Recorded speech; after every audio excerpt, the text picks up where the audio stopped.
আপনি এখানে দেখেন, এই হচ্ছে পৈলনপুরের একমাত্র সড়ক। আপনার রাস্তাটা একটু যদি দেখান, এটা হচ্ছে পৈলনপুরের যে সড়ক, এটা পৈলনপুরের পূর্ব থেকে পশ্চিম সাইডের একমাত্র যোগাযোগের এটা সুযোগ। আপনারা জানেন কিছুদিন আগে একটি রাস্তা এখানে, রাস্তা তো ভাঙছে, রাস্তার সাথে কালভার্ট ব্রিজ সব কিছু ভেঙে একটা গ্রাম ভাঙার উপক্রম হয়েছে।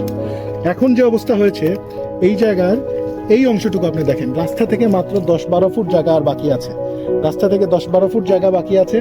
এখন যদি এইটাতে দ্রুত গতিতে কোনো পদক্ষেপ না নেওয়া হয়, তাইলে এই পৈলনপুরের সাথে পুরা বালাগঞ্জ তথা সিলেটের যোগাযোগ বন্ধ হয়ে যাবে।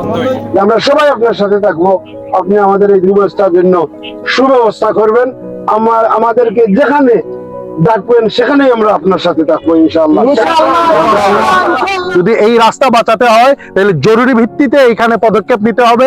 এখানে জরুরি ভিত্তিতে বালিভর্তি বস্তা ফেলে এখানে এই 250 ফুট জায়গা যদি আমরা আপাতত বালি ফেলতে পারি, তাইলে এই রাস্তাটি বেঁচে যাবে। এই রাস্তাটি যদি বেঁচে যায় তাইলে এই এলাকার মানুষের যোগাযোগের খাত বেঁচে যাবে, যোগাযোগের একমাত্র মাধ্যম বেঁচে যাবে, এই এলাকার মানুষের যাতায়াতের স্বপ্নটি বেঁচে যাবে।